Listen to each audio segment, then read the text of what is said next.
आज हम लोग class 10th subject math chapter 8 त्रिकोणमिति प्रश्नावली 8.1 के प्रश्न संख्या 4 को सोल्व करने वाले हैं। तो आप लोग ध्यान से इसको समझिएगा। तो चलिए हम लोग हल करते हैं। यहाँ पर दिया गया है कि 15 cot a बराबर 8 हो तो sin a और sec a का मान ज्ञात कीजिए। 15 cot a बराबर 8 है तो sin a और sec a का मान परिकलित करना है, ज्ञात करना है। यानी कि देखिए यहाँ पर दिया है कि 15 cot a इक्वल टू 8। तो बताइए यहाँ पर 15 जो है गुना में, ये पार्टी हो जाएगा भागा में, यहाँ पर हो जाएगा भागा में। तो हम लोग को यहाँ पर cot a बराबर 15/8 हो गया। तो हम लोग को यह फॉर्मूला ज्ञात होना चाहिए कि cot a बराबर क्या होता है। तो हम इसको बताए थे, फॉर्मूला याद करने के लिए सबसे आसान ट्रिक बताए थे कि आप लोग ध्यान से लाल बट्टे काका लिख लीजिएगा। कक्का, लाल बट्टे काका, ये जो लंब बटा कर्ण इसको समझेंगे, एल से लंब, के से कर्ण, तो ये हो जाएगा साइन थीटा का मान हो जाएगा। और ये ए से आधार और के से कर्ण, तो ये आपका कॉस थीटा का मान हो जाएगा। और यहाँ पर जो है एल से लंब, ए से आधार, यानी लंब बटा आधार, तो ये क्या हो जाएगा, ये आपका हो जाएगा tan थीटा का मान हो जाएगा।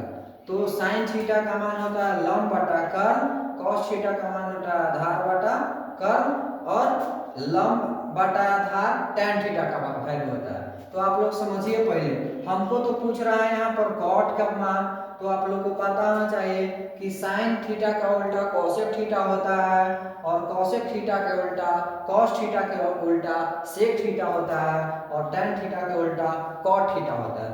तो देखिए यहाँ पर tan थीटा जब लंब बटा आधार है, जब tan थीटा लंब बटा आधार है, तो कॉट थीटा क्या हो जाएगा, आधार बटा लंब। क्यों? क्योंकि कॉट थीटा tan थीटा के व्युत्क्रमानुपाती होता है, उल्टा होता है, तो ये आधार बटा लंब हो जाएगा, यानी कि आधार बटा लंब हो जाएगा यहाँ पर।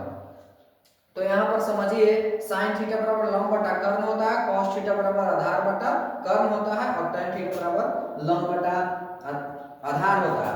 तो यहाँ पर cot थीटा बराबर 8/15 दिया हुआ है, यानी कि tan थीटा का वैल्यू लंब बटा आधार होता है, और cot थीटा इसका विपरीत होता है, तो ये आधार बटा हो जाएगा लंब, यानी कि आधार ऊपरे हो जाएगा, लंब हो जाएगा नीचे। तो आधार का वैल्यू हो गया 8 और लंब का वैल्यू हो गया 15, इसलिए आधार बराबर हो गया 8 और लंब बराबर हो गया आपका कितना, 15।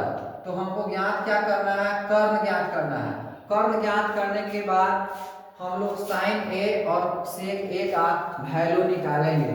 ठीक है, तो आप यहाँ पर समझ लीजिए एक और, यहाँ पर साइन का तो वैल्यू पता है कि लंब, साइन का फॉर्मूला पता है कि लंब बटा कर्ण होता है। फिर सेक ए पूछ रहा है, तो सेक जो होता है वह कॉस थीटा के उल्टा होता है। तो कॉस थीटा का उल्टा, कॉस थीटा का मान होता है आधार बटा कर्ण, तो सेक थीटा का सेक थीटा का फॉर्मूला हो जाएगा कर्ण बटा आधार, कर्ण बटा आधार हो जाएगा, जिसमें कर्ण नहीं दिया गया तो हम लोग कहाँ से निकालेंगे। इसी चलते सबसे पहले हम लोग यहाँ पर आधार और लंब से कर्ण को ज्ञात कर लेंगे, और साइन थीटा में भी होता है लंब बटा कर्ण, तो इसमें कर्ण नहीं दे है, तो हम लोग ज्ञात करेंगे इससे। ठीक है, तो देखिए यहाँ पर समझिए,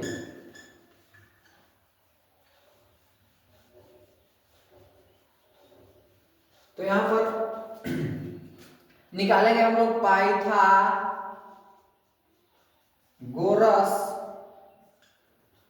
परिमेय से। पाइथागोरस परिमेय कहता है कि कर्ण स्क्वायर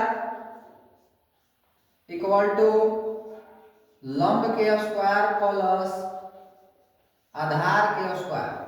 देखिए कर्ण का स्क्वायर, तो कर्ण तो दिया ही नहीं है क्योंकि कर्ण हम लोग को निकालना है, तो कर्ण के स्क्वायर बराबर लंब का मान कितना है, तो 15, तो 15 का स्क्वायर हम लोग करेंगे, 15 का स्क्वायर कर देंगे, फिर प्लस आधार 8 है तो 8 के स्क्वायर कर देंगे। तो यहाँ पर देखिए कर्ण स्क्वायर बराबर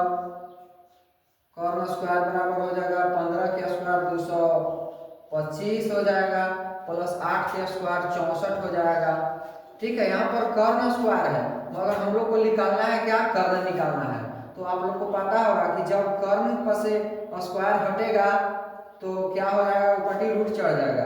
तो 225 और 64 जोड़ देंगे तो 5 4 9 और 6 2 8, 289 रूट चढ़ जाएगा।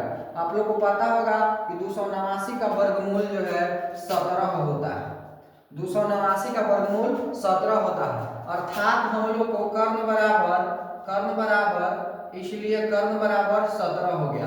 तो हम लोग को कर्ण बराबर 17 ज्ञात हो गया तो हम लोग आसानी से साइन ए और सेक ए का मान ज्ञात कर सकते हैं। आसानी से हम लोग साइन ए और सेक ए का मान ज्ञात कर सकते हैं। तो साइन ए बराबर होता है, देखिए ए क्या होता है यहाँ पर कोण का मान, कभी कभी थीटा देता है, कभी ए चाहे बी कुछ भी दे सकता है, लेकिन यहाँ पर साइन ए दे रहे हैं तो साइन ए रहे चाहे थीटा रहे उसका मान लंब बटा कर्ण ही होगा।